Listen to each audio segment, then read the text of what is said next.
বিসমিল্লাহির রহমানির রহিম।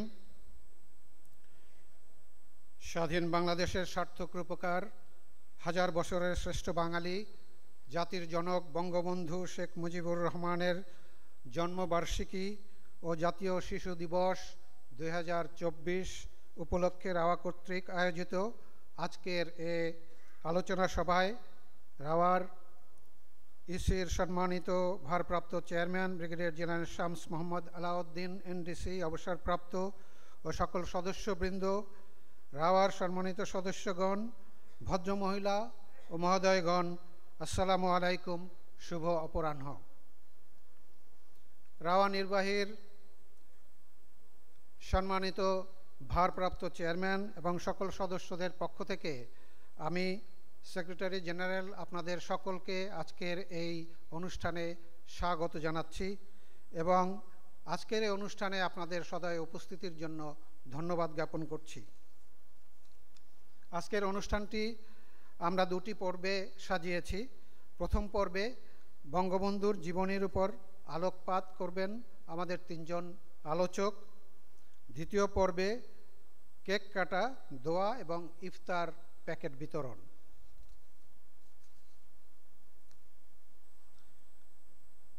$104 বছর পূর্বে এই দিনে যে বিশেষ শিশুটির জন্ম হয়েছিল, বড় হবার পর যার বলিষ্ঠ নেতৃত্বে সৃষ্টি হয়েছিল বাংলাদেশ নামের একটি স্বাধীন সার্বভৌম রাষ্ট্র, সেই শিশুটিকে সম্মান জানাতে এই দিনটি অর্থাৎ 17ই মার্চ গণপ্রজাতন্ত্রী বাংলাদেশ সরকার জাতীয় শিশু দিবস হিসাবে পালন করে আসছে।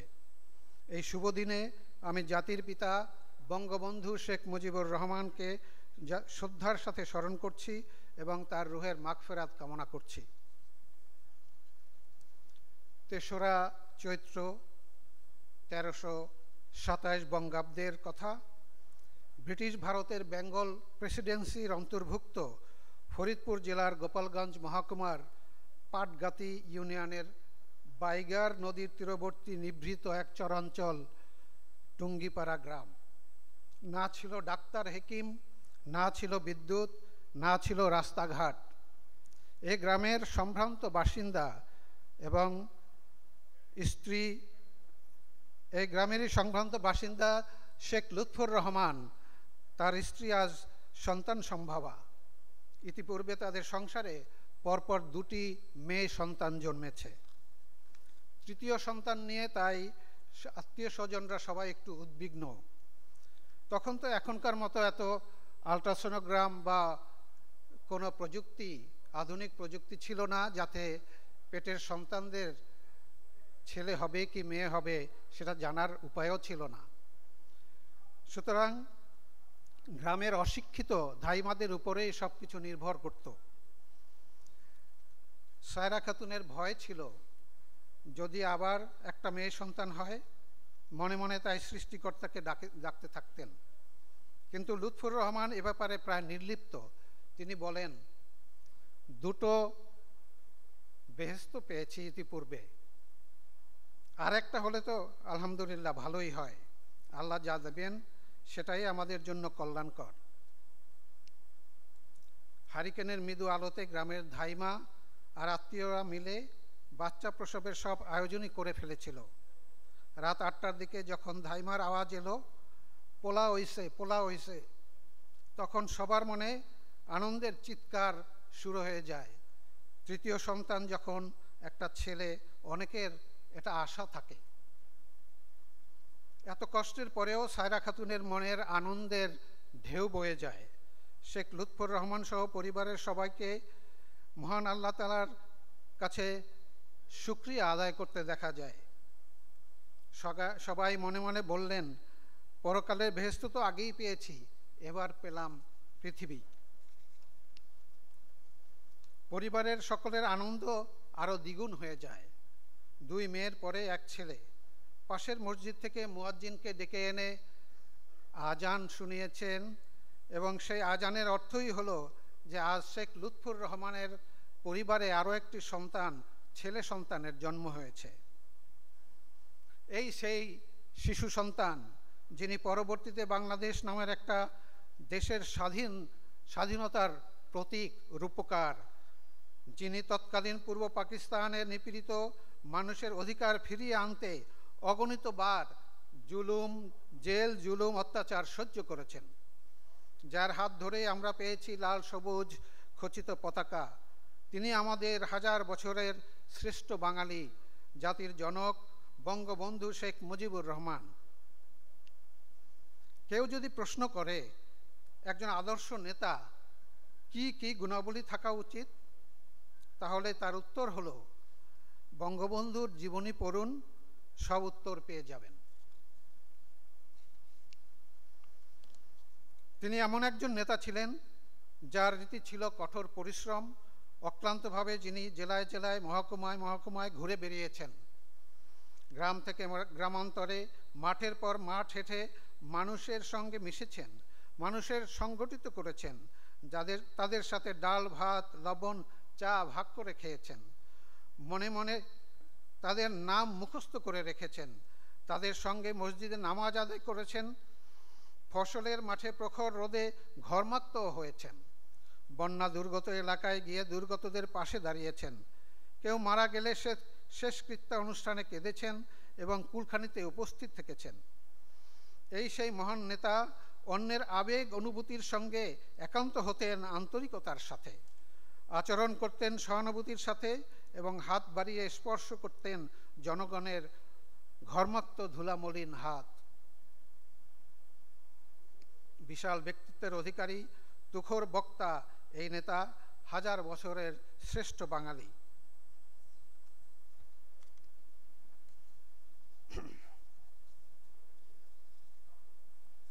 সুধীমণ্ডলী, আমি আর আমার বক্তৃতা দীর্ঘ করব না। এই পর্যায়ে আমাদের প্রথম পর্বে যে আলোচকরা অংশগ্রহণ করবেন তাদেরকে আমি মঞ্চে আহ্বান জানাবো। প্রথমেই brigadier general Bayezid Sarwar NDC retired. তিনি 12 BMA লং কোর্সের সাথে কমিশন প্রাপ্ত হয়েছেন এবং 2019 সালে তিনি অবসরপ্রাপ্ত হয়েছেন। আমি ব্রিগেডিয়ার বাইজিদকে মঞ্চে আসার জন্য বিনীত অনুরোধ জানাচ্ছি।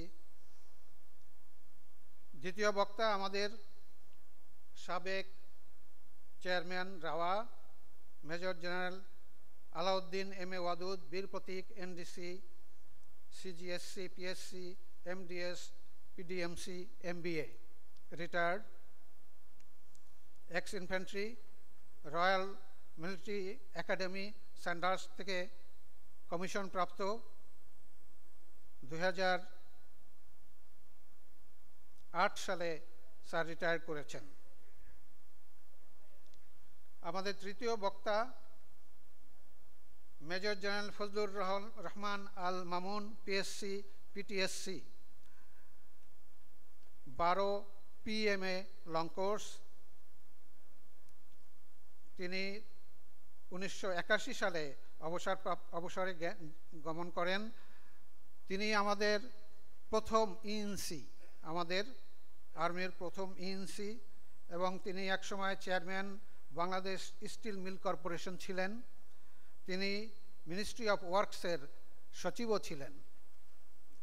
পরবর্তীতে তিনি বাংলাদেশের প্রতিনিধিত্ব করে অ্যাম্বাসেডরও হয়েছেন বিদেশে। আমি স্যারকে বিনীতভাবে অনুরোধ জানাচ্ছি মঞ্চে আসন গ্রহণ করার জন্য।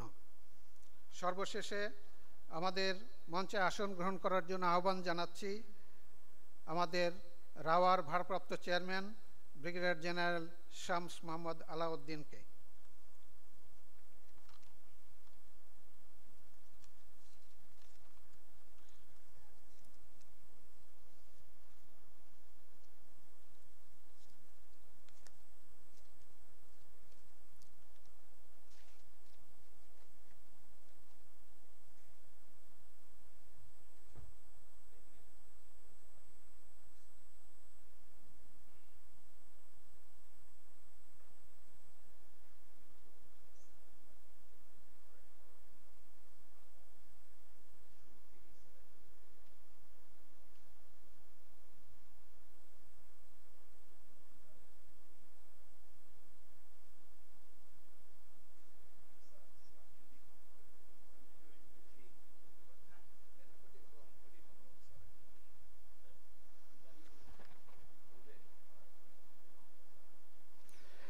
এখন আমি আমাদের প্রথম আলোচক ব্রিগেডিয়ার জেনারেল বাইজিদ সারওয়ার এনডিসিকে আমাদের মঞ্চে এসে তার বক্তব্য উপস্থাপন করার জন্য আহ্বান জানাচ্ছি।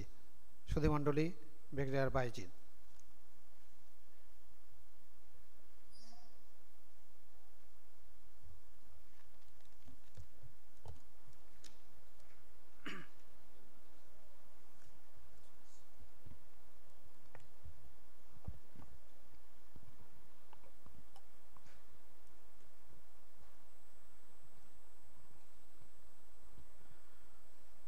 বিসমিল্লাহির রহমানির রহিম।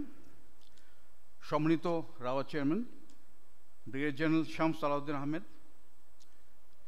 ইসি সদস্যবৃন্দ, উপস্থিত সিনিয়র অফিসারবৃন্দ, ভদ্রমহিলা ও ভদ্রবৃন্দ ও সুধী, আসসালামু আলাইকুম। রমজানুল মোবারক। আজ 17 মার্চ আমাদের জাতির পিতা বঙ্গবন্ধু শেখ মুজিবুর রহমানের 104তম জন্মবার্ষিকী ও জাতীয় শিশু দিবস।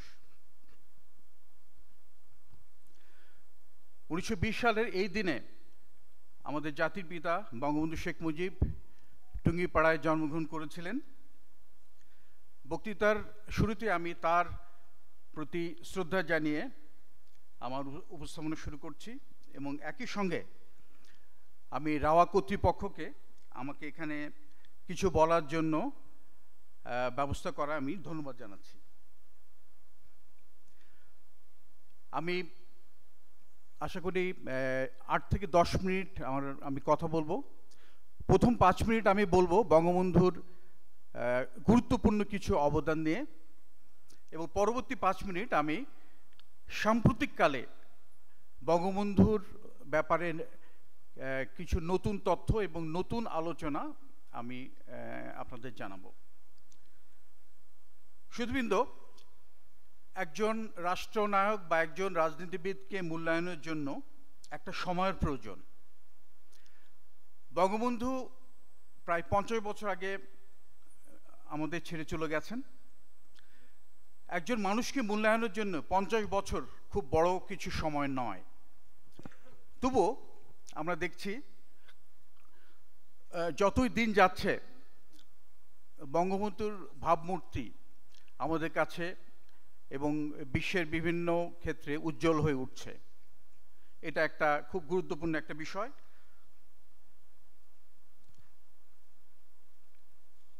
প্রথমেই আমি বঙ্গবন্ধুর সবচেয়ে গুরুত্বপূর্ণ কিছু বিষয় নিয়ে আলোচনা করব। বঙ্গবন্ধুর সবচেয়ে বড় অবদান কি এটা আমরা জানি। সেটা হলো একটি স্বাধীন বাংলাদেশ প্রতিষ্ঠা করা, বাঙালি জাতির একটি নেশন স্টেট প্রতিষ্ঠা করা। এটা হলো বঙ্গবন্ধুর সবচেয়ে বড় অবদান। রাজা শশাঙ্ক থেকে শুরু করে শামসুদ্দিন ইলিয়াস শাহ, হোসেন মোহাম্মদ সোহরাওয়ার্দী, শেরে বাংলা ফজলুল হক, মাওলানা ভাসানী বিভিন্ন সময় তারা বাংলাদেশের কথা বিভিন্নভাবে বলেছেন, কিন্তু বঙ্গবন্ধুই একক নেতা হিসাবে এক সময় ধীরে ধীরে বাংলাদেশের প্রতিষ্ঠার বিষয়টি এগিয়ে নিয়ে যান এবং মুক্তিযুদ্ধের মাধ্যমে আমরা স্বাধীনতা লাভ করি। এটাই বঙ্গবন্ধুর সবচেয়ে গুরুত্বপূর্ণ অবদান। বাংলাদেশ স্বাধীন হওয়ার পর বঙ্গবন্ধুর দ্বিতীয় গুরুত্বপূর্ণ অবদান হলো বাংলাদেশের এই রাষ্ট্রটিকে, নতুন রাষ্ট্রটিকে একটি ভালো ফাউন্ডেশন দেয়া। আমরা যেমন আমাদের ডিওএইচএস এর বাড়িতে আমরা যখন নতুন বিল্ডিং করি আমরা সেখানে একটা ফাউন্ডেশন দেই অথবা পাইলিং করে গড়ে তুলি। বঙ্গবন্ধুও সেভাবে গুরুত্বপূর্ণ কিছু সিদ্ধান্ত নেন যেটা আমাদের রাষ্ট্রকে পরবর্তীতে অনেক অবদান রেখেছে। যেমন প্রথমেই হলো ভারতীয় সৈন্য প্রত্যাহার 1972 সালের মার্চ মাসে। এরপর আরেকটি গুরুত্বপূর্ণ বিষয় হলো 9 মাসের মধ্যে একটি সংবিধান দেয়া, একটি যেটা পাকিস্তানে প্রায় 10 বছর লেগেছিল। সামরিক বাহিনী গঠন, আর্মি, নেভি, এয়ারফোর্স গঠন, এটা আমরা জানি। আন্তর্জাতিক স্বীকৃতি এনে দেয়া, বঙ্গবন্ধু 1975 সালের ভেতর 132টি দেশ বাংলাদেশকে স্বীকৃতি দিয়েছিল। এটা একটি খুব গুরুত্বপূর্ণ ঘটনা। ইসলামিক বিশ্বের সঙ্গে যোগাযোগ, বঙ্গবন্ধু ভালো করে জানতেন যে এখানকার অধিকাংশ মানুষ মুসলমান এবং বাংলাদেশের একটি ইসলামিক পরিচয় রয়েছে। এই জন্য তিনি সেই সময় ইসলামিক বিশ্বের সঙ্গে যোগাযোগ করেন 1973 সালে।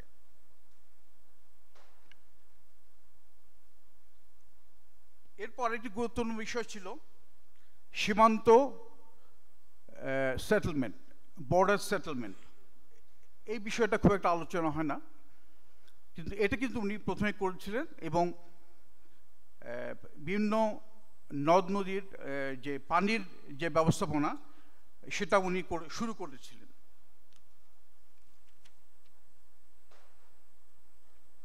এটা গেল বঙ্গবন্ধুর গুরুত্বপূর্ণ কিছু, অনেক উনি বিষয় অবদান রেখেছেন, কিন্তু এগুলা গুরুত্বপূর্ণ।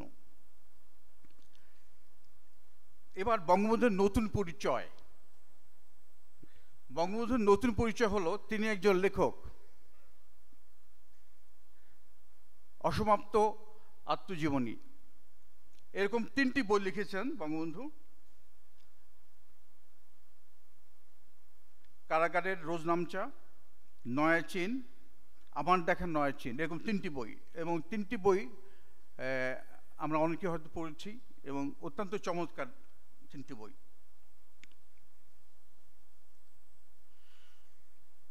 বঙ্গবন্ধুকে নিয়ে গবেষণা হচ্ছে, এটাও একটা নতুন দিক। আমাদের সেনাবাহিনীর মেজর আফিজুর রহমান, তিনি বঙ্গবন্ধুর উপর পিএইচডি করছেন। ব্রিগেডিয়ার মোয়াজ্জেম হোসেন, তিনিও বঙ্গবন্ধুর গবেষণা করছেন। এছাড়াও দেশে বিদেশে বঙ্গবন্ধুর উপর গবেষণা হচ্ছে, এটা একটি নতুন বিষয়। বিদেশে বঙ্গবন্ধুকে নিয়ে আলোচনা, এটা খুব ইন্টারেস্টিং। আমরা জানি এটা, বঙ্গবন্ধুকে নিয়ে সবচেয়ে আলোচনা হচ্ছে এখন পাকিস্তানে, যে পাকিস্তান বঙ্গবন্ধুকে 12 বছর কারাগারে রেখেছিল এবং তাকে শত্রু গণ্য করত। বঙ্গবন্ধুর এই বইটি উর্দুতে অনুদিত হয়েছে এবং পাকিস্তানের নতুন প্রজন্ম বঙ্গবন্ধুর পাকিস্তান আন্দোলনে বঙ্গবন্ধুর যে অবদান ছিল সেটা জানছে। পাকিস্তানের সিন্ধি, বালুচ, পাঠানরা তাদের অধিকারের জন্য নেতা হিসাবে বঙ্গবন্ধুকে মূল্যায়ন করছে, এটা একটা অদ্ভুত ব্যাপার।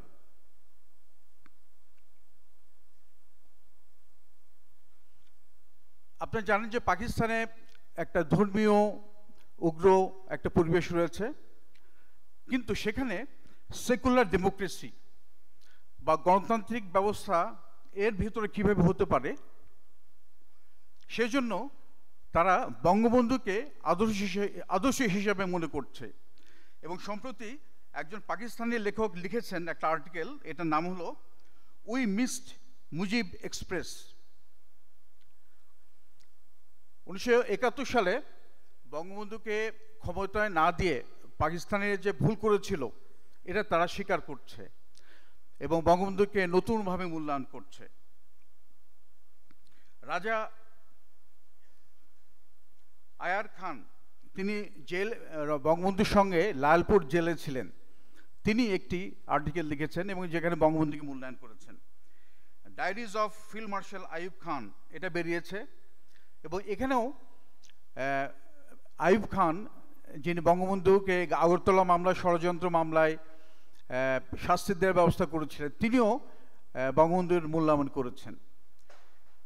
Secret documents of intelligence branch, 12 ভলিউমে বই বেরিয়েছে এবং এখানে আমরা দেখতে পাচ্ছি পাকিস্তান ইন্টেলিজেন্স তারা সেই 50 দশকের থেকে তারা সঠিকভাবে মূল্যায়ন করেছে যে বঙ্গবন্ধু শেখ মুজিব তিনি একসময় পাকিস্তানের জন্য সবচেয়ে বড় বিপদ হয়ে দাঁড়াবেন, অর্থাৎ তিনি পাকিস্তান ভেঙে একটা নতুন দেশ গড়বেন। এটা কিন্তু আমরা সিক্রেট ডকুমেন্টস থেকে জানতে পারছি। এই সিক্রেট ডকুমেন্টটা শুরু হয়েছিল সেই 49 সাল থেকে।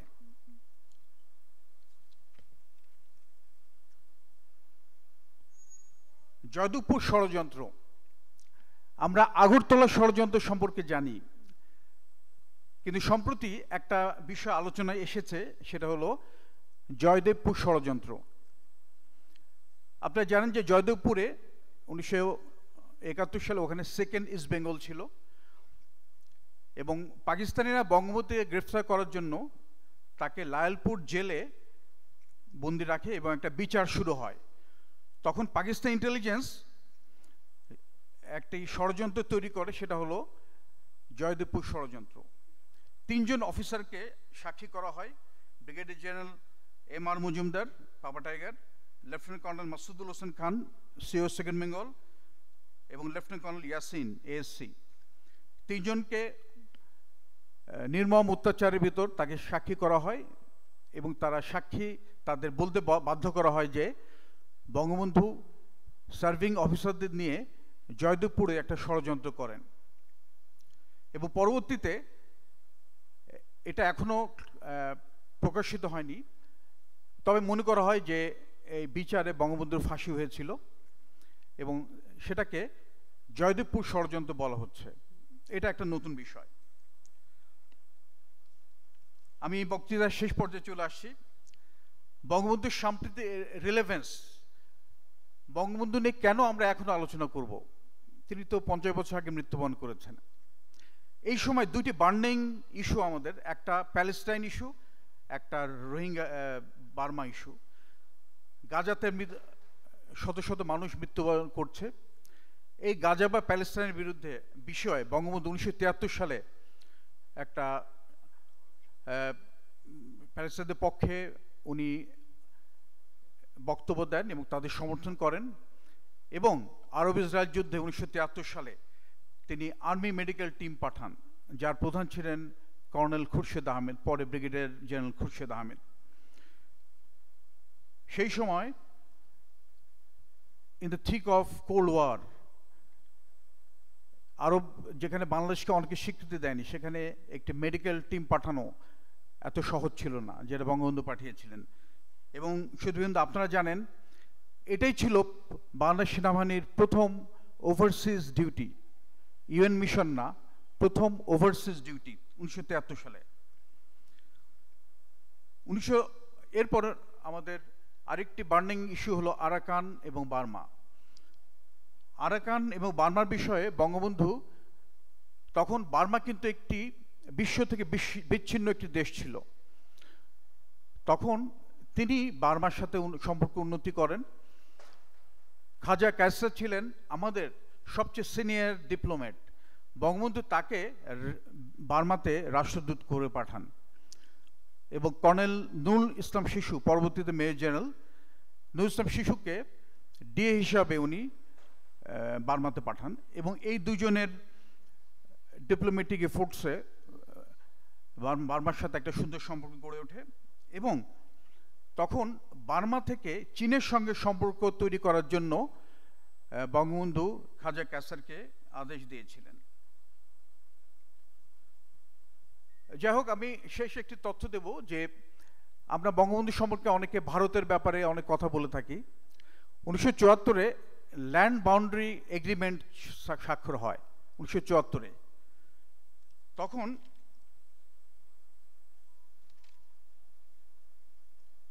ইন্দিরা গান্ধী ছিল সেই মিটিংয়ে।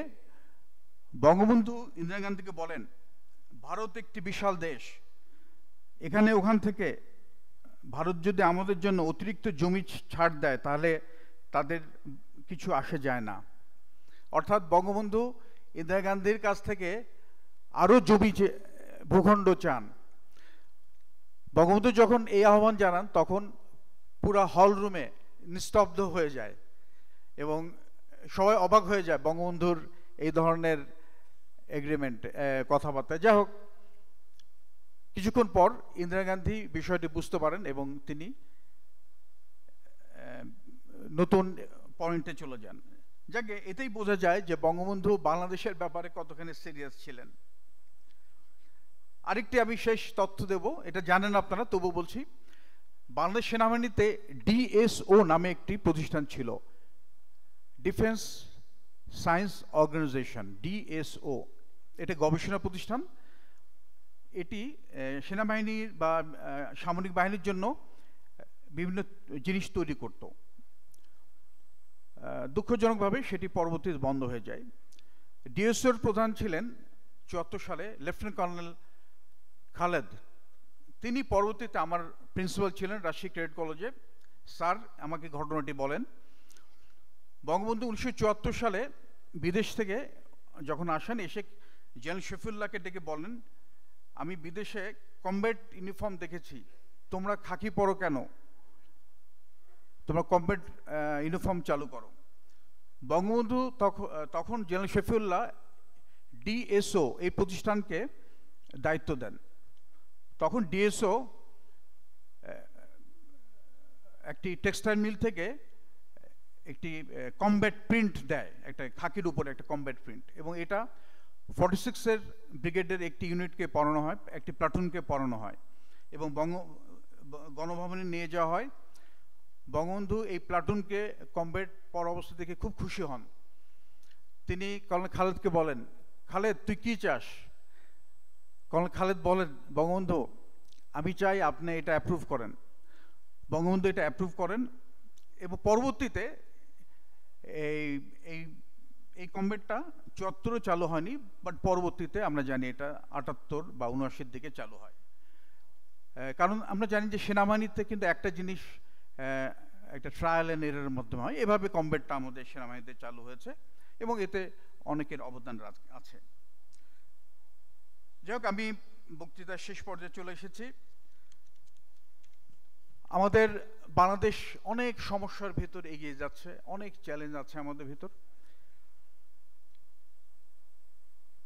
এর ভিতর আমাদের অনেক নেতা এসেছেন, ভবিষ্যতেও অনেক বড় নেতা আসবেন, কিন্তু বঙ্গবন্ধুর অবদান বাংলাদেশকে প্রতিষ্ঠা এবং বাংলাদেশকে একটি শক্ত ভিত্তিতে দাঁড় করানো, এই বিষয়টা আমরা মনে রাখব।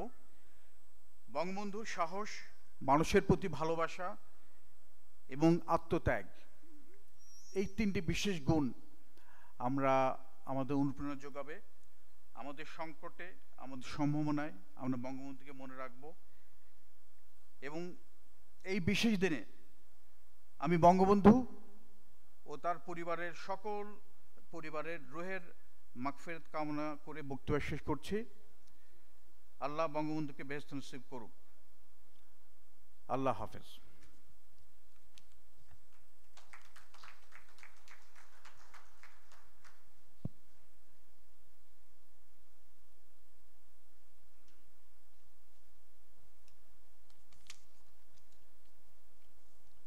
অনেক তথ্য সমৃদ্ধ বক্তব্য উপস্থাপনের জন্য আমি ব্রিগেডিয়ার জেনারেল বাইজিদ সারোয়ারকে অসংখ্য ধন্যবাদ জানাচ্ছি। এখন আমাদের উদ্দেশ্যে আলোচনায় অংশ নেবেন রাওয়ার সাবেক chairman major General Alauddin Mohammad Wadud Bir প্রতীক। আমি স্যারকে বিনীতভাবে আহ্বান জানাচ্ছি। জেনারেল ওয়াদুদ।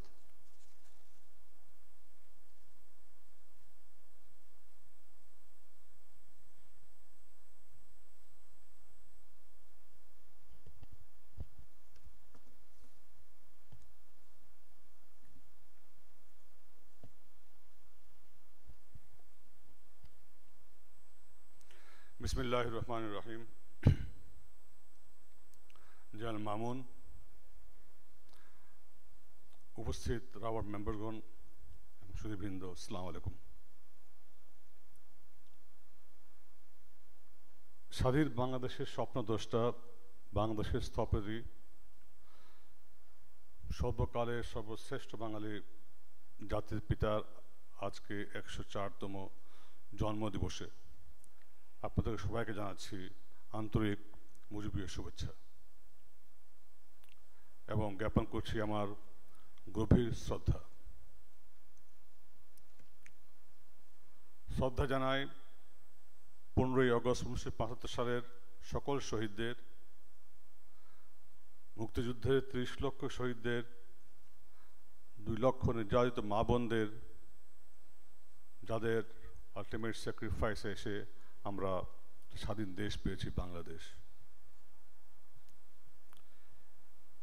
এই স্বাধীন দেশের স্বপ্নদ্রষ্টা, মূল দূরদর্শিতা পরিকল্পনাকারী, অনুপ্রেরণা হচ্ছেন জাতির পিতা বঙ্গবন্ধু শেখ মুজিবুর রহমান, যার আজকে জন্মদিন।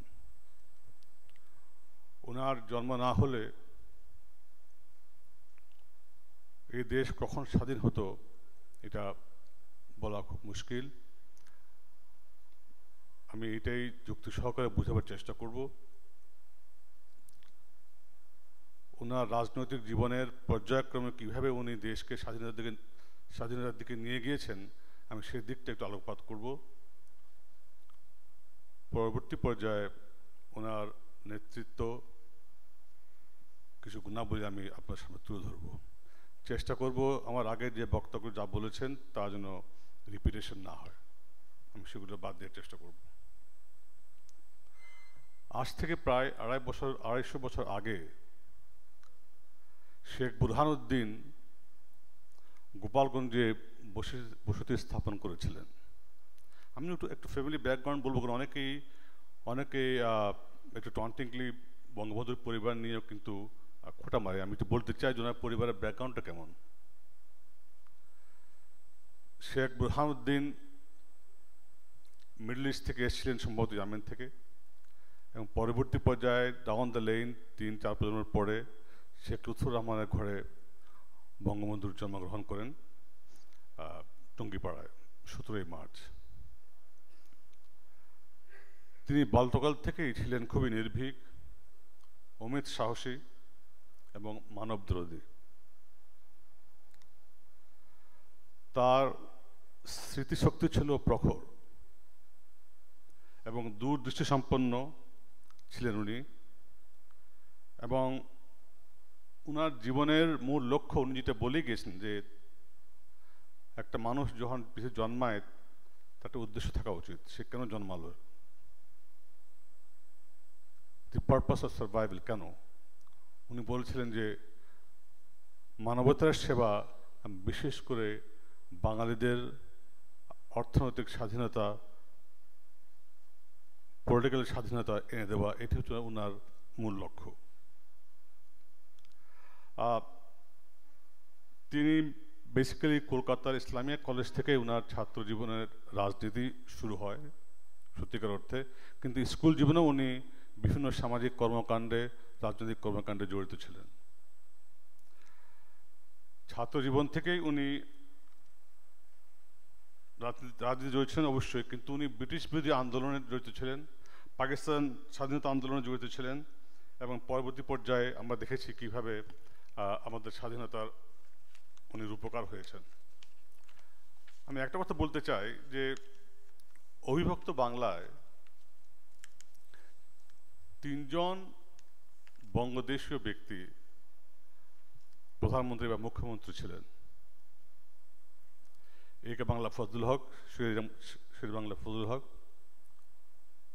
খাজা নাজিমুদ্দিন এবং শহীদ সোহরাওয়ার্দী।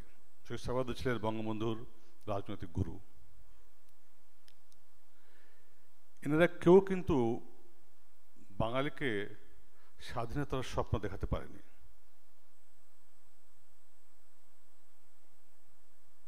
একমাত্র বঙ্গবন্ধুই যিনি সময়ের পরিক্রমায় এই বাঙালিকে স্বাধীনতার স্বপ্ন দেখিয়েছেন। শুধু স্বপ্ন দেখান নেই, সেই স্বপ্নকে পর্যায়ক্রমে স্টেপ বাই স্টেপ পরবর্তী পর্যায়ে উনি বাস্তবায়ন করেছেন। উনি বুঝতে পেরেছিলেন যখন মোহাম্মদ জিন্না 1948 সালে ঢাকা রেস কোর্স ময়দানে বলেছিলেন যে Urdu should be the only state language of Pakistan, এবং পরবর্তী পর্যায়ে ঢাকা ইউনিভার্সিটিতে একই বক্তৃতা যখন বললেন তখন ছাত্রদের সঙ্গে বঙ্গবন্ধু ছিলেন যারা এটা জোর প্রতিবাদ করেছিলেন। তখনই ওনার মাথায় আস্তে আস্তে এই জিনিসটা আসতে থাকে যে এদের সঙ্গে থাকা যাবে না। এবং আমার মনে হয় এই ধারণা থেকেই উনি 48 সালে ছাত্রলীগ গঠন করেন। আপনারা জানেন যে আওয়ামী লীগ হওয়ার আগে প্রথমেই ছাত্রলীগ গঠন হয়েছিল। আমি এটাও জানি যে 1960 সালে উনি উদ্যোগ নিয়েছিলেন ছাত্র প্রগতিশীল ছাত্রদেরকে এক করার জন্য, এবং 60-এর দশকের মাঝামাঝি সময় হয়তো অনেক ছাত্রলীগের কর্মীরা ভারতে গিয়েছিল ট্রেনিং নেওয়ার জন্য। আমি কয়েকজনকে জানি যারা এখন জীবিত আছেন, ট্রেনিং নিয়ে এসেছিলেন।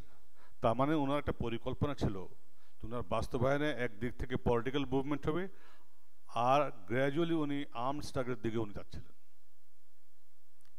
এটা আমি পরে বলবো যে আপনারা দেখবেন যে আগরতলা ষড়যন্ত্র মামলার মধ্যে 37 জন বাঙালি অফিসার ছিল, 37 জন। আমি দুজনের নাম বলি যাদের নামটা আসে নাই, কারণ অন্য বলেন নাই। জেনারেল মাহবুব এবং জেনারেল মুক্তাদির, ওনারা দুজনে ছিলেন। কিন্তু উনি সামরিক বাহিনীর সঙ্গে বিভিন্ন স্তরের সঙ্গে ওনার যোগাযোগ ছিল। ডিফারেন্ট অ্যাঙ্গেল থেকে উনি বিভিন্ন দিক থেকে উনি গুছিয়ে ওনার প্ল্যানিংগুলো গুছিয়ে আনছিলেন যে কীভাবে শেষ মুহূর্তে যদি প্রয়োজন হয় উনি কীভাবে মরণ কাপড় দেবেন দেশকে স্বাধীন করার জন্য। এই মার্চ মাসটা 17ই মার্চকে আমরা ইংরেজিতে বলি অ্যাডভান্স, মার্চ এগিয়ে যাওয়া। আসলে মার্চ মাসটা ছিল বঙ্গবন্ধুর জন্য স্বাধীনতা আন্দোলনের এগিয়ে নেওয়ার মাস বিভিন্ন বছরে। 1948 সালে 21শে মার্চ জিনা রেস করছে যে কথা বলেছিলেন, এবং একই দিন 21শে মার্চ ঢাকা ইউনিভার্সিটিতে বলেছিলেন। তারপরে উনি সম্ভবত 1954 সালের 7 থেকে 12 সালে ইলেকশন দিয়েছিলেন, যখন যুক্তফ্রন্ট সরকার গঠন করেছিল। এই সরকার টিকতে পারে নাই একটা তুচ্ছ কারণে। কক্সবাজারে একটা দাঙ্গা হয়েছিল, দাঙ্গাটা কন্ট্রোল করতে পারে নাই। এইটা নিয়ে কিন্তু যুক্তফ্রন্ট সরকারকে সেই সময় আইয়ুব খান ডিসলভ করে দেয়। ওই সময় কিন্তু বঙ্গবন্ধু ইয়াং বঙ্গবন্ধু মন্ত্রী ছিলেন। তার আগে বলে রাখি, বঙ্গবন্ধুর ছোট দাদা সেই সময় বেঙ্গল প্রভিন্সিয়াল গভর্নমেন্টে উনি একজন মেম্বার ছিলেন। তা আপনি উনার ব্যাকগ্রাউন্ডটা দেখেন যে উনি কোন ব্যাকগ্রাউন্ড থেকেই উনি এসছেন। শুধু ঐতিহ্যবাহী ব্যাকগ্রাউন্ড, সুফি ব্যাকগ্রাউন্ড না, একটা পলিটিক্যাল ব্যাকগ্রাউন্ড থেকে উনি এসেছিলেন।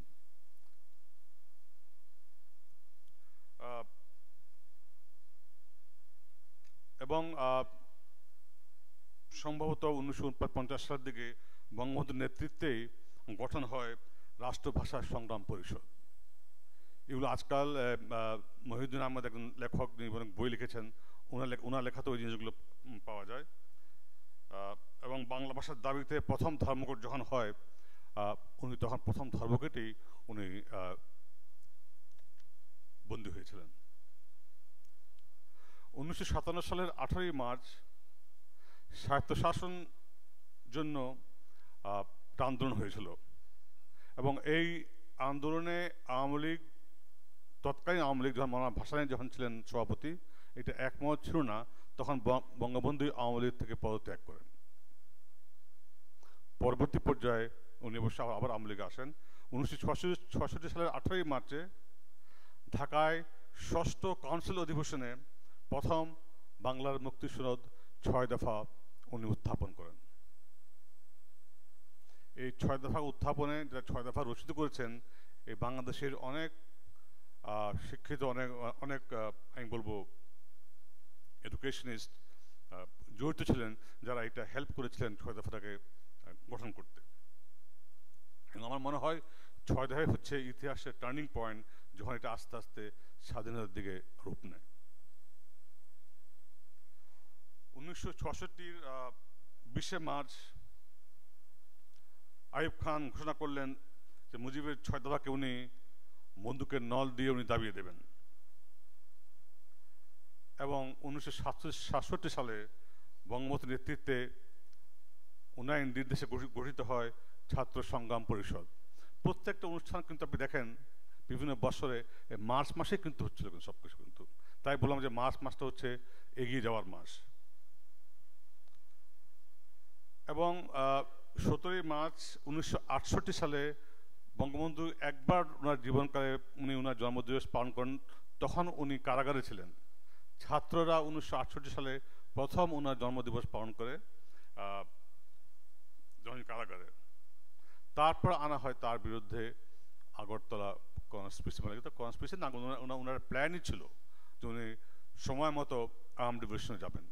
আমি আপনাদের বলেছি যে 37 জন বাঙালি অফিসার ছিলেন, যার মধ্যে আমরা পরে জানি যার মাহবুবও ছিলেন এবং যার মুক্তাদিরও ছিলেন। এই আগরতলা নিয়ে আমি একটা কথা বলতে চাই। আমার শ্বশুরও এটার সঙ্গে জড়িত ছিল। যে বিভিন্ন লোক আমার শ্বশুর বাড়িতে আসতেন, তখন তার টিনের ঘর ছিল, এবং প্রত্যেকটা লোকের একটা কোড নেম ছিল। আমার শাশুড়ির বিয়ে হয় 14-15 সালে, যখন বয়স, তুমি তো বেশ ইয়াং ছিলেন, কিন্তু উনি সবারই কোড নেম মুখস্থ রাখতেন। যখনই কেউ আসতেন, কমরেডার মুয়াজ্জেম আসতেন, উনি জানেন, তো ওনারা কোড নেম বললে ওনারা আসলে উনি দরজা খুলতেন, ওনারা চিট দিয়ে যেতেন। উনি যখন বাসায় থাকতেন না, উনি বাসা আসলে ওনাকে চিটটা দেওয়া হতো। এবং আমি শুনেছি যে 1971-এর 25শে মার্চ ভোর রাত্রে, 26শে ভোর সকালে আমার শ্বশুরকে চট্টগ্রামের তখনকার নেতা জহুর আহমদ চৌধুরী ফোন করেছিলেন এবং বলেছিলেন যে সৈয়দ, ওনাকে সৈয়দ ডাকতেন, সৈয়দ শেখ সাহেব তো স্বাধীনতা ঘোষণা করে দিছে। আমি কথাটা বললাম এই জন্য যে অনেকেই স্বাধীনতা ঘোষণা নিয়ে কথাটা অনেকভাবেই বলে। আমি চট্টগ্রামে ছিলাম 27শে মার্চে, আমি জিয়ার ঘোষণা শুনেছি বঙ্গবন্ধুর পক্ষ থেকে, কিন্তু 26শে মার্চ ভোরে জহুর আহমদ চৌধুরী ফোন করেছেন আমার শ্বশুরকে যে সৈয়দ বঙ্গবন্ধু না শেখ সাহেব বলতেন, শেখ সাহেব তো স্বাধীনতা ঘোষণা করে দিয়েছেন, তাড়াতাড়ি চলে আসো। আমি ওনার স্বাধীনতা ঘোষণার সত্যতার জন্য এই কথাগুলো বললাম। 1967-র 25শে মার্চ আইয়ুব খান দেশের সামরিক আইন জারি করেন। পরবর্তী পর্যায়ে 1970 সালে ইলেকশন দেন। পুরো পাকিস্তান ন্যাশনাল অ্যাসেম্বলিতে 300 সিট ছিল, কিন্তু যেহেতু ইস্ট পাকিস্তানে মানুষ বেশি ছিল, তখন 169টি সিট পেয়েছিল, ইস্ট পাকিস্তানে ছিল।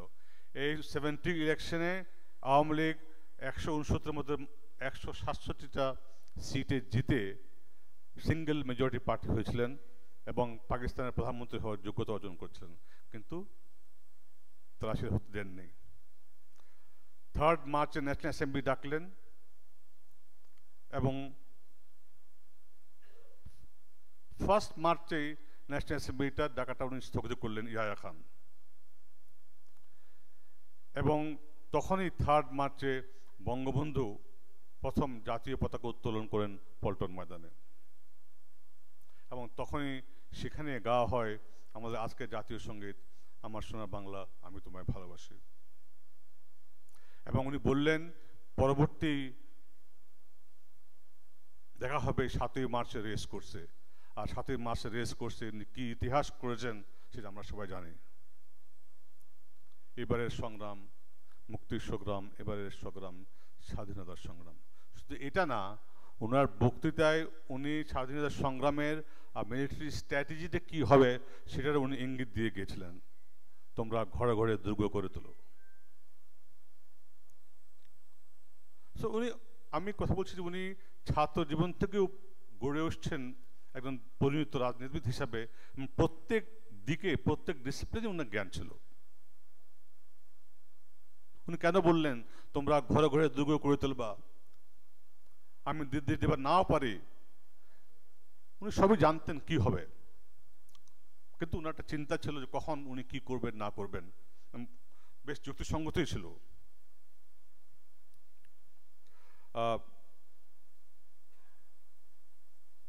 তারপর দেখেন উনি পাকিস্তান থেকে ছাড়া পেয়ে লন্ডনে গেলেন। উনি বললেন যে আমি ভারত হয়ে যাব, এবং ভারতে পালাম বিমানবন্দর যখন নামলেন উনি তখনই ইন্দিরা গান্ধীকে বলেছিলেন যে আপনি আপনার সৈন্য কখন সরাবেন।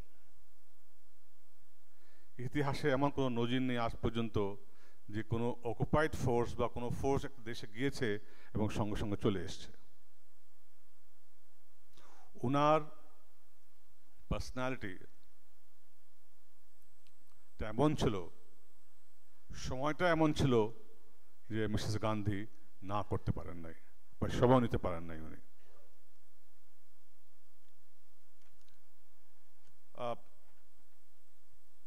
আমরা অনেকেই আলাপ করি যে স্ট্র্যাটেজিক লিডারশিপ নিয়ে বড় বড় কথা বলি, তো বঙ্গবন্ধুর স্ট্র্যাটেজিক লিডারশিপের একটা জিনিস থাকা উচিত দূরদর্শিতা, ভিশনারি। এটা বলার অপেক্ষা রাখে না যে উনার তো ভিশন ছিলই দেশকে স্বাধীন করার। উনি সিমটম দেখে বুঝতে পেরেছিলেন সে 1948 সালে 49 সালে যে এদের সঙ্গে আর থাকা যাবে না। উনি ছিলেন সাহসী, আমরা জানি, সময়ের সঙ্গে যুগের সঙ্গে তাল মিলিয়ে চলেছেন। আমরা অনেকেই জানি না বঙ্গবন্ধু কিন্তু অনেক পড়াশোনা করতেন। প্রত্যেক দিন ওনার একটা নির্দিষ্ট সময় ছিল উনি যখন বই পড়তেন। আর সবচেয়ে বড় কথা, আমরা যারা মিলিটারি লিডার্স আমরা পড়েছি যে সেন্টার অফ গ্র্যাভিটি কি জানা উচিত। তোমার শক্তির সেন্টার অফ গ্র্যাভিটি কি, তোমার শত্রুর সেন্টার অফ গ্র্যাভিটি কি। বঙ্গবন্ধু সেন্টার অফ গ্র্যাভিটির কথা হয়তো সেইভাবে উনি বুঝেননি, কিন্তু উনি জানতেন সেন্টার অফ গ্র্যাভিটিটা কি, জনগণ। সকল শক্তির মূল কেন্দ্র হচ্ছে জনগণ। উনি জনগণকে নিয়েই উনি সব কিছু করেছেন, জনগণকেই হাতে রেখেছেন। এবং উনার সেই ক্ষমতা ছিল তার বক্তৃতায়, তার ভাষার মধ্যে উনি জনগণকে একসঙ্গে নিয়ে আসতেন। এবং এই জন্যই উনি হয়তো সেই 60 দশক থেকে শুরু করেছেন, ইউথ থেকে ছাত্রদেরকে একত্রিত করার বিভিন্ন ফোরামে, বিভিন্ন দল করে, স্টুডেন্ট ফোরাম করে। এবং তিনি সেইভাবেই উনি বোথ পলিটিক্যাল সাইড এবং মিলিটারি সাইড উনি এগিয়েছেন। আমি একটা কথা বলতে চাই, আমাদের দেশে সৎ লোকের খুবই অভাব। আজকে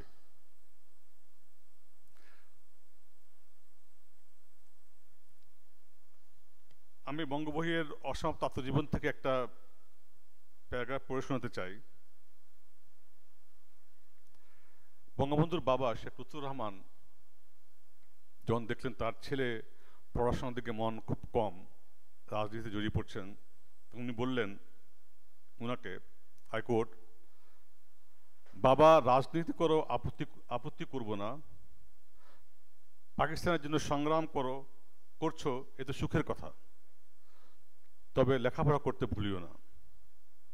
লেখাপড়া না শিখলে মানুষ হতে পারবে না।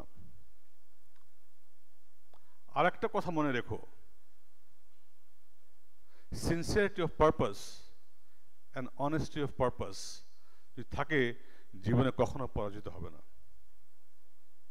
শেখ লুৎফুর রহমান বলছেন 1942 সালে বঙ্গবন্ধুকে যে sincerity of purpose, honesty of purpose যদি না থাকে, জীবনে কখনো তুমি সাফল্য লাভ করবে না। এই কথাতে বঙ্গবন্ধু সারা জীবন মেনে চলেছেন, কিন্তু আমরা তার অনুসারীরা পর্যায়ক্রমে কিন্তু আস্তে আস্তে ভুলতে বসেছি।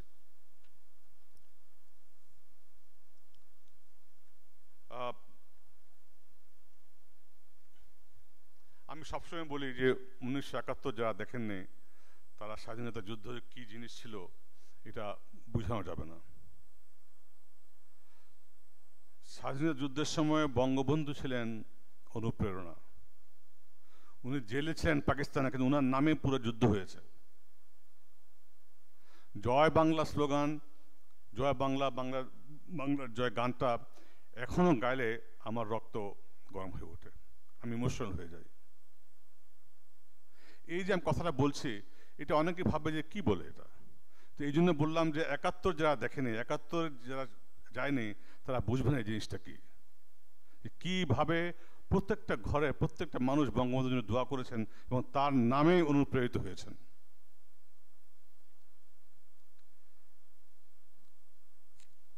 ওনার অবদানের কথা বাজিদ বলে গেছেন। আমি বলবো সবচেয়ে বড় অবদান উনি উনি করেছেন বলে গিয়ে যে উনি খুব স্বল্প সময়ে এখান থেকে মিত্র বাহিনীকে তাদের দেশে ফেরত পাঠিয়েছেন। এর চেয়ে বড় অর্জন, বড় অবদান মনে আর কিছু নেই। বাকি যা বলেছেন বাজিদ ঠিকই বলেছেন। এবং বঙ্গবন্ধু আর একটা অবদান এর আগে হচ্ছে যে উনি আমাদেরকে স্বপ্ন দেখিয়েছেন এবং সেই স্বপ্নটা উনি পূরণ করে দিয়েছেন। ওনার সময়কালের আমি বলবো এখনো ওনার মতো ব্যক্তিত্ব সম্পন্ন নেতা খুবই কম জন্ম হয়েছেন। আমি শুধু ফিডেল কাস্ট্রোর কথাটা বলি। ফিডেল কাস্ট্রো বলেছিলেন যে আমি হিমালয় দেখিনি, আমি শেখ মুজিবকে দেখেছি। কত বড় কথা যে আমি হিমালয় দেখিনি, আমি শেখ মুজিবকে দেখেছি। ওনাকে বলা হয় পোয়েট অফ পলিটিক্স। এই হলো বঙ্গবন্ধু। আমি এখানে শেষ করব। আজকের এই দিনে আমরা সবাই দোয়া করব আল্লাহ যেন ওনাকে শহীদ দরজা দেন, ওনাকে বেহেশত নসিব করেন। জয় বাংলা, জয় বঙ্গবন্ধু।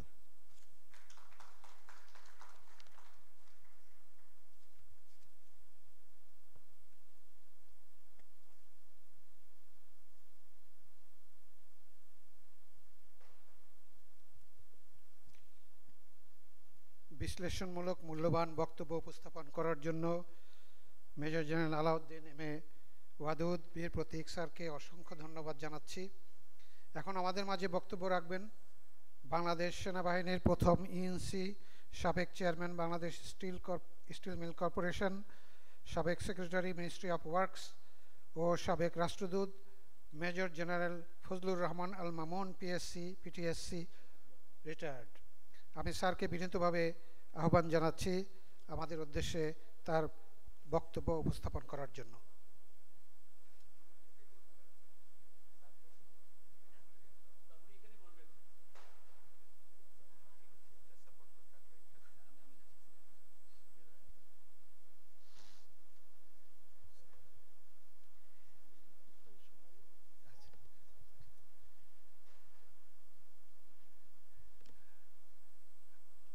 মাননীয় রাওয়া চেয়ারম্যান,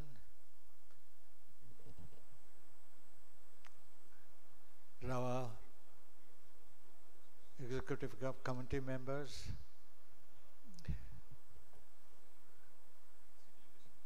মাননীয় বক্তা এবং সুধীবৃন্দ, আপনাদের সবাইকে রমজানুল মুবারক জানাচ্ছি। এই মাসটা হলো আল্লাহর রহমতের। এই মাসে আমি আল্লাহর কাছে দোয়া মাগছি যে আমাদের যত গুনাহ আছে আল্লাহ যেন মাফ করে দেন। যারা আমাদের মধ্যে অসুস্থ তাদের যেন আল্লাহ শিফা দেন। যারা বিপদসংকুল আল্লাহ তাআলা যেন তাদের বিপদমুক্ত করুন। আমিন। আমার বঙ্গবন্ধুর উপরে বলতে গেলে the canvas is so large, যেটা অল্প কথায় জাস্টিস করা যায় না। তা আমি আজকে একটু ভিন্নধর্মী বক্তব্য রাখব যে বঙ্গবন্ধুর সাথে আমার personal contacts on various occasions, আর ওর মধ্যে থেকে বঙ্গবন্ধুর যে গুণাবলী তার কিছুটা প্রতিফলন আপনারা দেখতে পাবেন। একজন বক্তব্যতে বলেছেন বঙ্গবন্ধুর স্মৃতিসৌধ আর স্মৃতিশক্তি খুব প্রখর ছিল। আমি আমার পার্সোনাল এক্সাম্পল দেই যে 19 বঙ্গবন্ধুর সঙ্গে আমার প্রথম দেখা 1946-এ। উনি তখন ইসলামিয়া কলেজের ছাত্র। আমার brother in law professor Abrus Matinuddin তখন ইসলামিয়া কলেজের প্রফেসর ছিলেন। এবং শুধু তাই না, he was also provost of the student hostel. তো তখন উত্তাল সময়, আমি তখন নিজেও ক্লাসের ছাত্র, তো তখন উত্তাল সময় ছিল। পার্টিশনের ঝামেলা, মারামারি, হিন্দু মুসলিমের দাঙ্গা। তখন ছাত্ররা এসে প্রফেসর মতিউদ্দিনের কাছে আসতেন। উনি ওনাদের বুদ্ধি দিতেন যে কিভাবে তোমরা আন্দোলন করবে, কোথায় আন্দোলন করবে। কারণ তখন কলকাতায় হিন্দু মুসলিমদের এক আলাদা ভাগ হয়ে গেছিল। তারপর যখন দাঙ্গা লাগলো তখন তো ওয়ান অফ দ্য ওয়ার্স্ট ট্র্যাজেডিজ। কিন্তু বঙ্গবন্ধুর সেই যে প্রফেসর মতিউদ্দিনের ছাত্র ছিলেন, সেটা জীবনে কোনোদিন ভুলেন নাই। তিনি সব সময় বলতেন আমার মাস্টার। তো যুদ্ধের সময় উনি আমেরিকায় ছিলেন অ্যাটাশে, এডুকেশন অ্যাটাশে। ওখান থেকে আসার সাথে সাথে বঙ্গবন্ধু ওনাকে ডিপিআই বানিয়েছেন। অ্যান্ড সারা জীবনই ওনাকে মাস্টার বলে তো জানতেন। আমার আব্বার সঙ্গে ওনার সখ্যতা অনেক দিনের। আমার আব্বা যদিও পুলিশের আইজি পুলিশ ছিলেন, কিন্তু উনি সাহিত্য জগতে অনেক বিচরণ করতেন। And as a matter of fact উনি বাঙালি আর বাঙালিত্ব বজায় রাখার জন্য সবসময় চেষ্টা করতেন। তো যদিও আমাদের স্বাধীনতা সংগ্রাম অনেক পরে শুরু হয়েছে, 1947 থেকেই ওদের একটা প্রচেষ্টা ছিল অপর পাড়ের লোকদের যে বাংলা ভাষাটাকে মুসলিমাইজ করতে হবে। এটা দেবনাগরী সংস্কৃত ভাষা, এটাকে চেঞ্জ করে ওই রোমান, আমাদের আর্মির মধ্যে একটা ছিল রোমান উর্দু, যে ইধার যাও উধার যাও টাইপের ট্রান্সলেশন করে ট্রান্সলেট কথা। তো he started writing a series of articles showing that this is impossible, যে বাংলাদেশের যে বিরাট খনি আছে সাহিত্য জগতের, সেটাকে অন্য ভাষায় এরকমভাবে ট্রান্সলেট করা যায় না, অ্যান্ড বাংলা ভাষাটাকে রাখতেই হবে। তখন থেকেই একটা গ্রুপের ছিল যারা এগুলো নিয়ে রিসার্চ করতো যে বাংলাদেশের মানুষের ইন্ডিভিজুয়ালিটিটাকে যেন ওরা নষ্ট না করতে পারে। তো এটা বঙ্গবন্ধুরও প্রিয় সাবজেক্ট ছিল। আমাদের বাসায় যিনি বঙ্গবন্ধু হওয়ার অনেক আগে থেকেই আসতেন, অ্যান্ড আমার আব্বাকে ভীষণ শ্রদ্ধা করতেন। অনেকে বলে যে উনি বাবার মতন শ্রদ্ধা করতেন। আমার আব্বা একবার হসপিটালে ছিলেন, উনি আমাকে টেলিফোন করে বললেন যে মামুন, তোমার আব্বাকে মরতে যাওয়া হবে না, দুনিয়ার যেখানে খুশি সেখানে নিয়ে যাও। তো আমার আব্বা রাজি হলেন না, বলে যে না, লোকেরা ক্রিটিসাইজ করবে যে ইনি তো বাইরের লোক, এনার পেছনে কেন government money should be spent. তো ওনার মানুষে যাকে ভালোবাসতেন, যাকে শ্রদ্ধা করতেন, সারা জীবন ভালোবাসতেন, সারা জীবন শ্রদ্ধা করতেন। উনি যে থেকে অনেকে যে উনি ওনার হয়তো যখন কঠোর হবার দরকার কঠোরও হতেন, কিন্তু যখন কারো বিপদ আপদে ওনার একটা ভীষণ কোমল সাইড ছিল, সেটাও উনি দ্বিধা করতেন না। সবার অ্যাডভাইসের এগেনস্ট হলো। আমি একটা পার্সোনাল এক্সাম্পল দিই, যে আমাদের এক অফিসারকে আর্মি থেকে রিটায়ার করে দিয়েছিল on a very flimsy ground which I thought was almost irrational. তো আমি বঙ্গবন্ধু বললাম যে বঙ্গবন্ধু তুমি একে রিটায়ার করেছো, এই ছেলেটা কিন্তু ভালো, আর ওই এই যেই দোষে দোষী করছে সেরকম না। উনি আমার কথা শুনে ওনার নিজের ডিসিশন চেঞ্জ করে দিল। তা আমার বলতে লজ্জা নাই যে সেই অফিসারটা সাবসিকুয়েন্টলি বাংলাদেশ আর্মির চিফ অফ স্টাফ হয়েছে।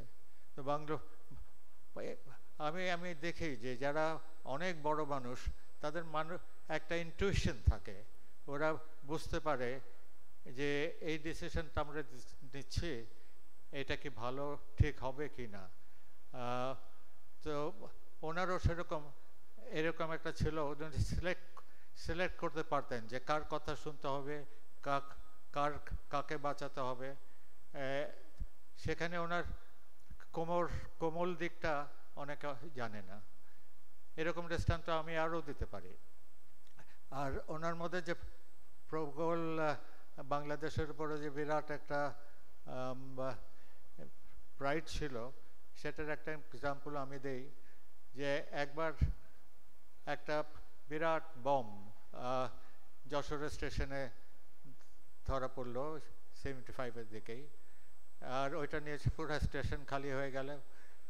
তো আমাকে শফিউল্লাহ, জেনারেল শফিউল্লাহ আমার কোর্সমেট, ওনাকে ডেকে উনি বললেন, চিফ অফ স্টাফ বললেন চলো তোমাকে নিয়ে যাই। তো বঙ্গবন্ধু, আমাদের তখন খুব বেশি লোক ছিল না যারা বম ডিসপোজাল জানতো, যে একজন আমার নিচে ক্যাপ্টেন ছিল, ইয়াং ক্যাপ্টেন, ও বললো স্যার আমি পারবো। তো বঙ্গবন্ধু বললেন যে মামুন পারবে? তো আমি বললাম যে হ্যাঁ স্যার পারবো। তো বলে যে না, পাশের লোকদের আমি বলে দেবো। তাই আমি বললাম দেখো এটা খুব ছোট জিনিস, এটা যদি আমরা না করতে পারি তাহলে আমাদের কোনো সম্মান থাকবে না। আমাদের এমনি ভালো জানে না, যদি ওটা তুচ্ছ জিনিস লোকের কাছে, কিন্তু এই তুচ্ছ জিনিসটা না করতে গেলে the same will be even greater. তো উনি আমাদের বললেন যে আচ্ছা ট্রাই করো। তো ওইটা লাকিলি উই ওয়ার সাকসেসফুল। আমি এখন আমার সেই অফিসারকে মনে করি, উনি এই জগতে নাই, colonel Anwaruzzaman. and I tell you that he sort of risked his life, কারণ আমাদের কাছে ঢাল তলোয়ার কিছুই ছিল না, রোবট ছিল না, ইনফ্রারেড ক্যামেরা ছিল না, এখন অনেক কিছু লাগে bomb ডিসপোজালে। and it is such a tricky জিনিস যে the suspended activation system can restart anytime, একটু হাত ধাক্কা লাগলে হয়। তো কিন্তু উনি অ্যাকসেপ্ট করেছেন যেটা লজ্জাস্কর হবে আমাদের জন্য, উই বেটার ট্রাই ইট। তো বঙ্গবন্ধুকে নিয়ে এই ধরনের অনেক ঘটনা আছে, যেখানে একদিকে রাগ, আরেকদিকে একেবারে মাটির মানুষ ছিলেন, লোকের বিপদে সবার আগে হাজির হয়ে যেতেন। তো আজকে সময় কম, আমার অনেক কথা ছিল ওনার সম্বন্ধে বলার, কিন্তু আজকে সময় কম, আমি আর বেশি বাড়াবো না। খালি আমার নিজের সম্বন্ধে আমি একটা জিনিস বলি, যে আমার জীবনের সবচেয়ে বড় ঐশ্বর্য হলো বঙ্গবন্ধুর ট্রাস্ট অন মি। একবার উনি হঠাৎ আমাকে ডেকে বললেন যে এই কর্পোরেশনের চুরি করে সব শেষ করে ফেলেছে, তুমি ছাড়া কেউ পারবে না মামুন। আর এটা খুব বড় একটা ইনস্টিটিউশন ছিল, যেখানে সব সেক্রেটারি লেভেল লোকরাই গেছে। তো উনি সবাইকে ছেড়ে আমাকে চুজ করলেন। আর সবচেয়ে আমার পক্ষে রিমার্কেবল জিনিস ছিল যে পোস্টিং অর্ডারে উনি লিখলেন, যেখানে বড় বড় সেক্রেটারিদের নাম ছিল ওদের বাদ দিয়ে লিখলেন প্রশাসনিক অভিজ্ঞতা, কর্মদক্ষতা এবং সততার মানদণ্ডের, একমাত্র ফজলুর রহমান আল মামুনি তাকে উপযুক্ত ব্যক্তি তাকে অবলম্বে নিযুক্ত করা।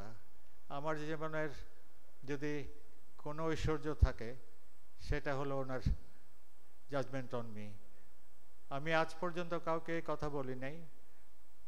আমি আজ থেকে 50 বছর আগে রিজাইন দিয়ে রিটায়ারমেন্টে চলে গেছি। এখন আমার এমন অবস্থা যে আমি এক পা বাইরে এক পা ওপারে যাবার জন্য তৈরি, যে এখন আমার কারো কাছ থেকে কিছু নেবার নাই। আগে বললে পরে লোকরা হয়তো বলতো নিজের প্যাট্রোনাইজিং করছে, কিন্তু এখন এই জন্য আমি বললাম যে বঙ্গবন্ধুর মতন লোক যে একবার ওর সান্নিধ্যে আসছে সে কোনোদিন ওনাকে ভুলতে পারবে না। আমি ছোটবেলা থেকে ওনাকে দেখে আসছি, ওনার স্নেহ ধন্য ছিলাম, আর ওনার কোনোদিন ওনার কাছে কিছু চাই নাই, বাট ওনার অ্যাফেকশন আমি কোনোদিন ভুলতে পারবো না। আমার পুরো ফ্যামিলি, আমার ভাইকে মনেম খান চেয়েছিল এডিসি করতে, তো উনি রিফিউজ করেছিলেন, পুলিশে ছিলেন। তারপরে জোরাজোরি করছে, চাকরি ছেড়ে দিল। স্বাধীনতার পরে ওনাকে আবার দিল।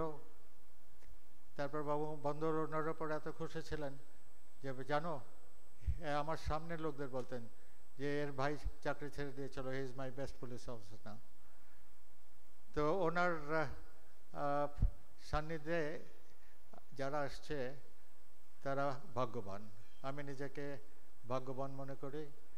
আমার জীবনের সবচেয়ে প্রেশাস মুহূর্ত ওনার সাথে কেটেছে, আর ওনার রিমার্ক আমার লাইফের উপরে যেটা দিয়েছেন ওটা আমার সবচেয়ে প্রাইজড পজিশন। সবাই বলতো যে বাদিয়ে রাখেন, বঙ্গবন্ধু আজ পর্যন্ত এরকম সার্টিফিকেট কাউকে দেয় নাই। আমি বলছি আল্লাহ জানে, বঙ্গবন্ধু জানে, আমি জানি, আর কারো জানার দরকার নেই।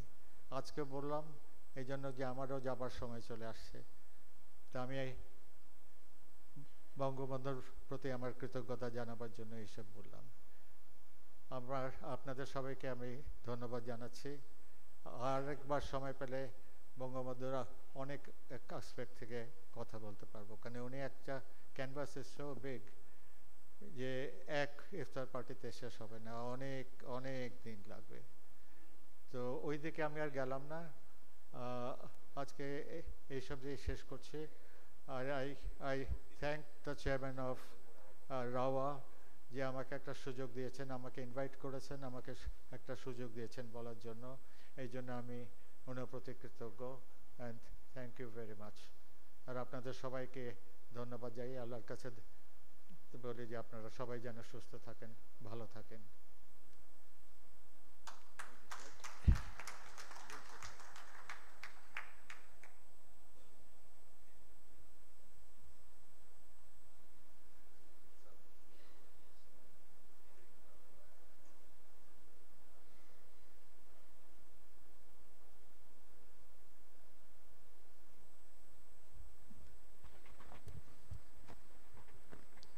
আমাদের মাঝে সবচেয়ে বয়োজ্যেষ্ঠ মেজর জেনারেল ফজলুর রহমান আল মামুন স্যারকে অসংখ্য ধন্যবাদ। তার অভিজ্ঞতা সমৃদ্ধ পুরনো দিনের অনেক কথা আমাদের সাথে শেয়ার করেছেন, বঙ্গবন্ধুর সাথে কাটানো কিছু স্মৃতি আমাদের সাথে শেয়ার করেছেন। স্যার অসংখ্য ধন্যবাদ এত কষ্ট করে আমাদের মাঝে এসে আপনার বক্তব্য আমাদের মাঝে তুলে দেওয়ার জন্য। এবার আমি ভারপ্রাপ্ত চেয়ারম্যান ব্রিগেডিয়ার জেনারেল শামসকে সমাপনী বক্তব্য রাখার জন্য অনুরোধ জানাচ্ছি। জেনারেল শামস।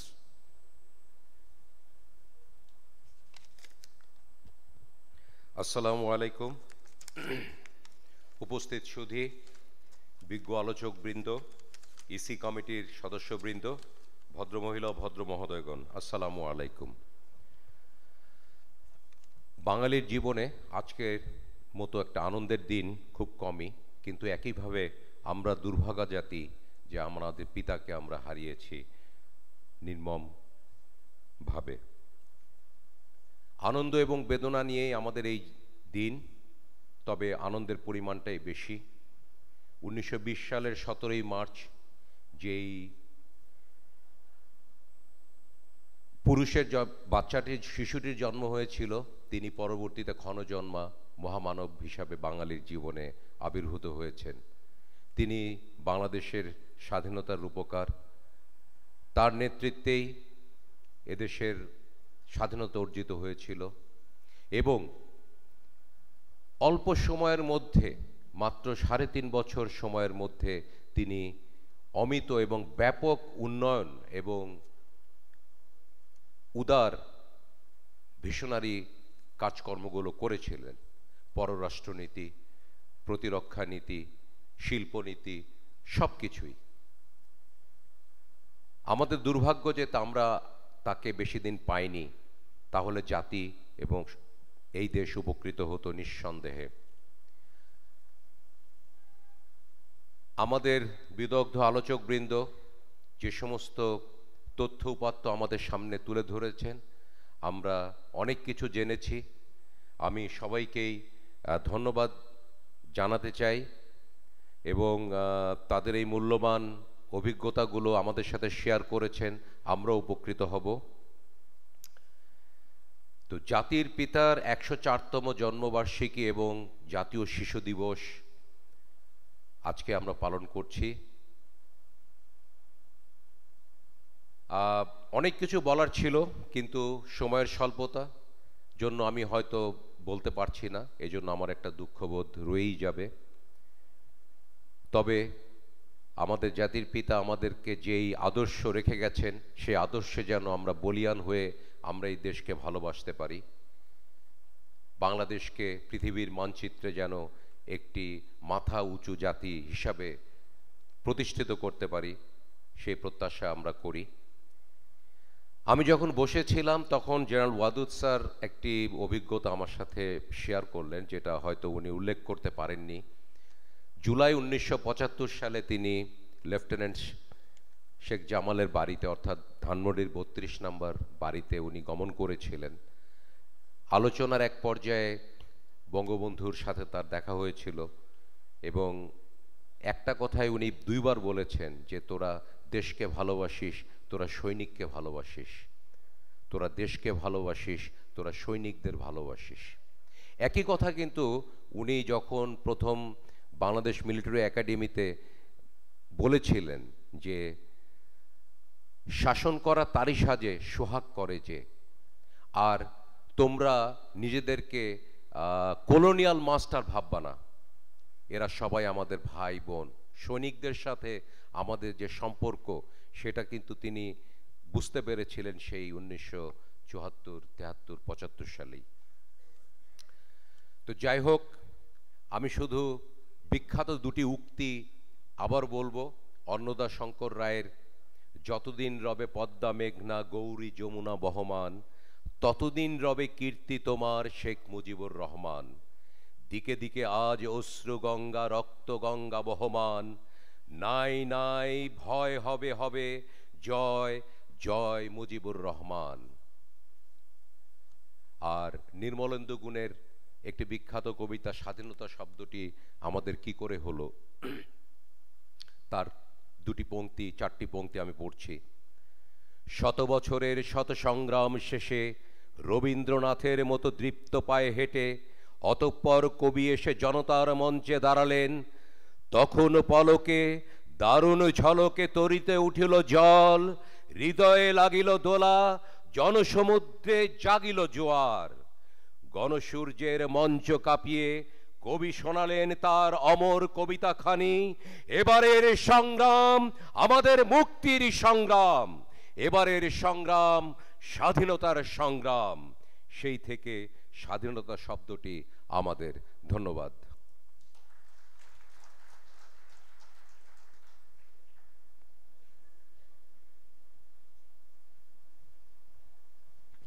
ভারপ্রাপ্ত চেয়ারম্যানকে অসংখ্য ধন্যবাদ। এবার বিজ্ঞ আলোচকদের মাঝে স্মারক বিতরণের জন্য আমি ভারপ্রাপ্ত চেয়ারম্যানকে বিনীত অনুরোধ জানাচ্ছি। এরপরে আমরা কেক কাটবো। কার্যনির্বাহী সদস্য যারা এখানে আছেন, কার্যনির্বাহী পরিষদের সদস্য, তারা এখানে আসবেন আমরা মঞ্চের সামনে দাঁড়িয়ে কেক কাটবো এবং আলোচক বৃন্দের সাথে একসাথে আমরা কেক কাটায় অংশ নেব।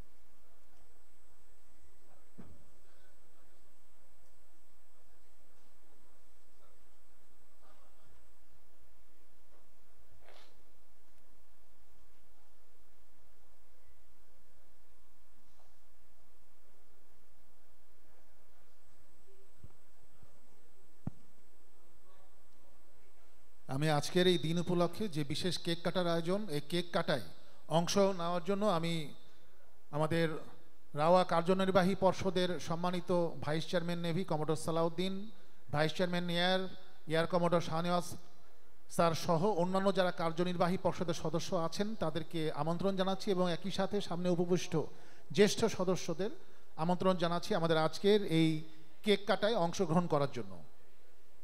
আমি রাওয়ার কার্যনির্বাহী পর্ষদের অন্যান্য সদস্য, সম্মানিত সদস্য যারা আছেন এবং জ্যেষ্ঠ সদস্যদের অনুগ্রহ করে আপনারা কেক কাটায় অংশগ্রহণ করার জন্য বিনীতভাবে অনুরোধ জানাচ্ছি। ধন্যবাদ।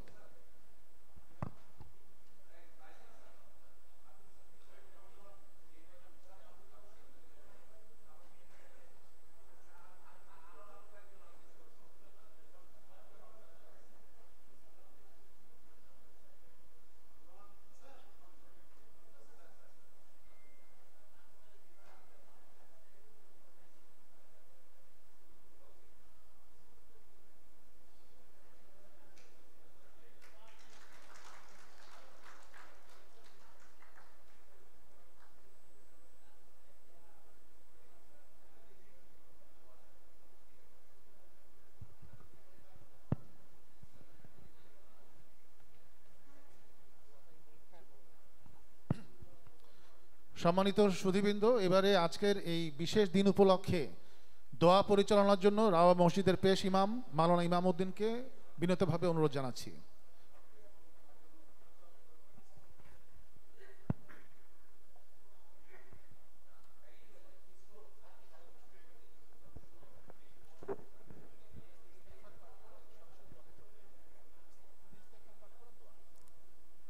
اللهم صل على محمد وعلى آل محمد كما صليت على إبراهيم وعلى آل إبراهيم إنك حميد مجيد.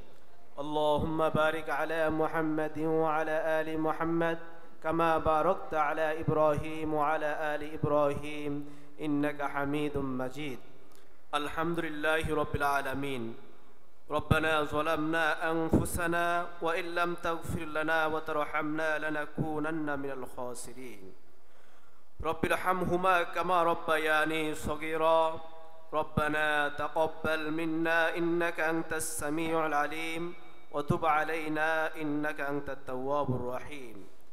يا رب العالمين.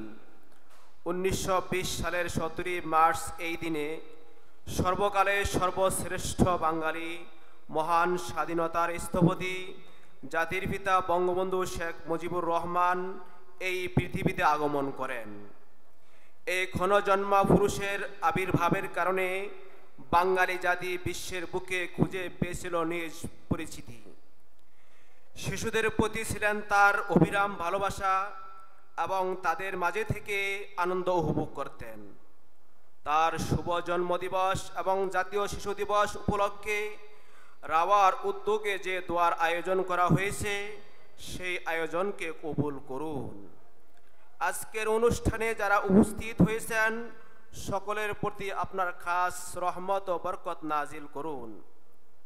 ইয়া মালিক, সর্বকালের সর্বশ্রেষ্ঠ বাঙালি মহান স্বাধীনতার স্থপতি জাতির পিতা বঙ্গবন্ধু শেখ মুজিবুর রহমান ও তার পরিবারের যে সকল সদস্যগণ মৃত্যুবরণ করেছেন তাদেরকে শহীদি মর্যাদা দান করুন। তাদের জীবনের সকল ভুল ত্রুটি মার্জনা করে দিন। তাদের জীবদ্দশায় কৃত নেক আমলগুলো সব বহুগুণে বৃদ্ধি করে দিন।